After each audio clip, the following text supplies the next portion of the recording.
오늘 우리에게 주신 하나님의 말씀은 에스겔 16장 53절로부터 63절까지 말씀입니다. 내가 그들의 사로잡힘 곧 소돔과 그의 딸들의 사로잡힘과 사마리아와 그의 딸들의 사로잡힘과 그들 중에 너의 사로잡힌 자의 사로잡힘을 풀어주어 내가 내 수욕을 담당하고 내가 행한 모든 일로 말미암아 부끄럽게 하리니 이는 내가 그들에게 위로가 됨이라.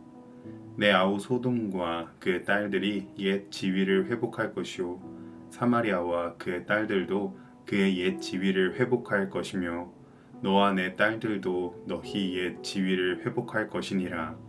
내가 교만하던 때에 내 아우 소돔을 내 입으로 말하지도 아니하였나니 곧 내 악이 드러나기 전이며 아람의 딸들이 너를 능욕하기 전이며 너의 사방에 둘러있는 블레셋의 딸들이 너를 멸시하기 전이니라.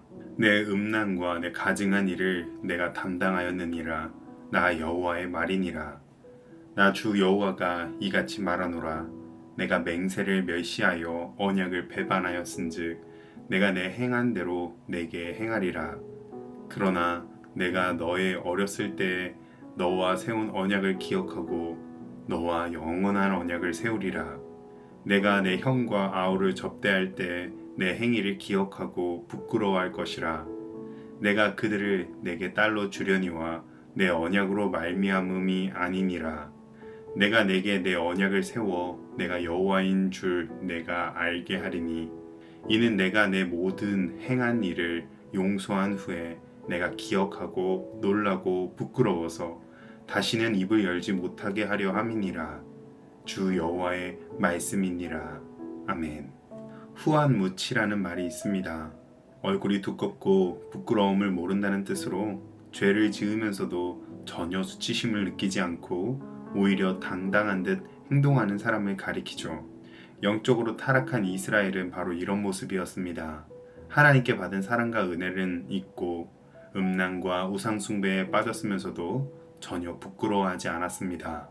그런데 오늘 본문에서 하나님께서는 그들의 죄를 용서하시고 회복시키면서도 이렇게 말씀하십니다.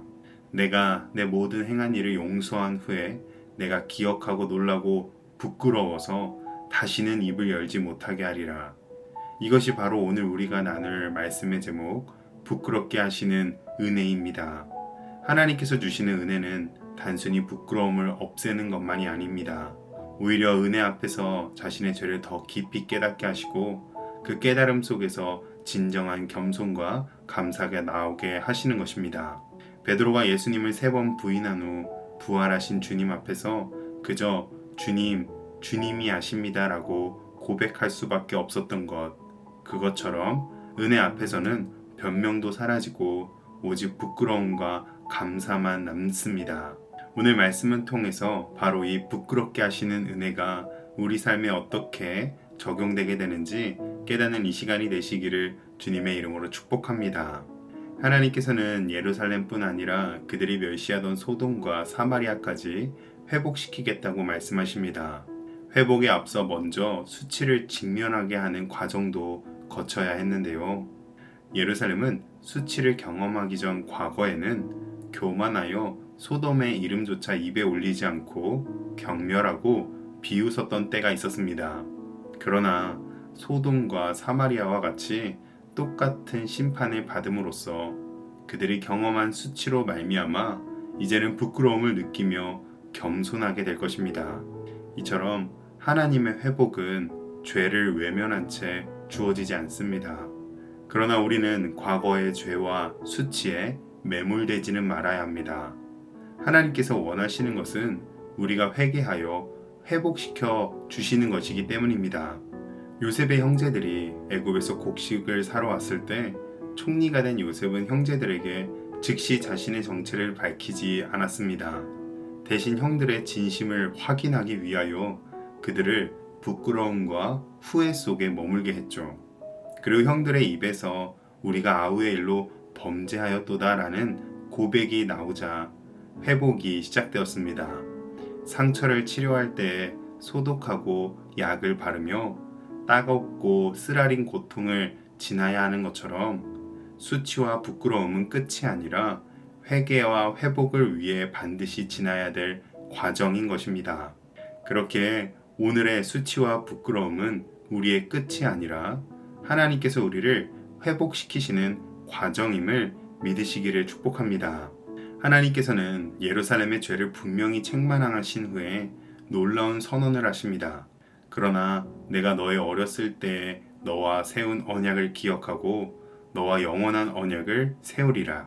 하나님께서는 회개하는 자에게 새롭고 영원한 언약을 은혜로 주십니다. 완전히 새롭게 시작할 수 있는 기회를 주시는 것이죠. 그런데 이어지는 61절을 보면 예루살렘은 과거의 행실에 대한 기억으로 인해 여전히 부끄러워할 것이라고 하십니다. 이를 통해서 우리는 용서를 받는다고 해서 과거의 기억이 완전히 사라지고 부끄러움이 사라지는 것은 아니라는 것을 알 수 있습니다. 그럼 이런 의문이 들 수도 있습니다. 왜 하나님께서는 부끄러움을 남겨두실까? 왜 은혜를 받은 후에도 죄의 기억이 남아있을까? 그 이유가 62절로 63절을 통해 나옵니다. 하나님께서는 우리가 분명히 기억하고 놀라고 부끄러워하므로 죄사함의 은혜가 얼마나 큰지를 영원히 잊지 않도록 하신 것입니다. 용서를 경험하고 부끄러운 일이 많은 자일수록 하나님을 더 깊이 알고 깊이 사랑하게 됩니다. 누가복음 7장 47절 말씀, 이러므로 내가 내게 말하노니 그의 많은 죄가 사하여 줬도다.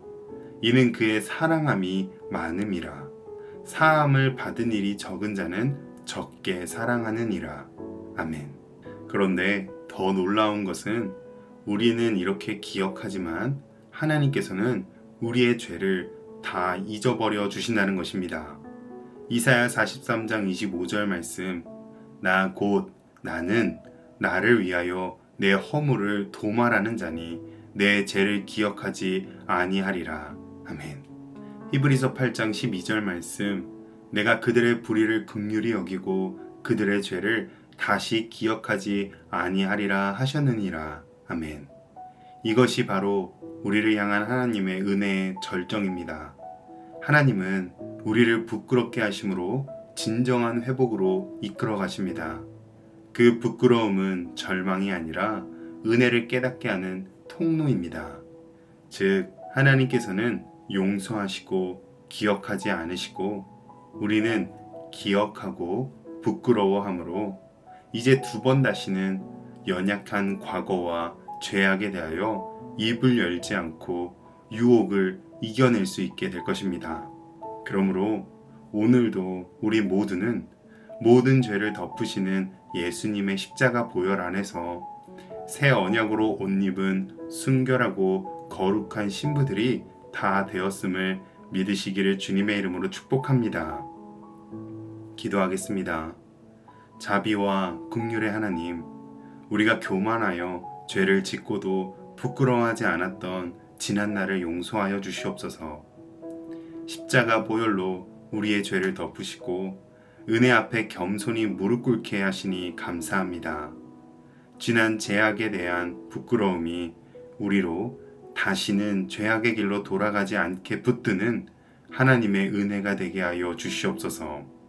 영원한 언약 안에서 주님만을 사랑하는 순결한 신부가 되게 하여 주시옵소서. 예수님의 이름으로 기도합니다. 아멘.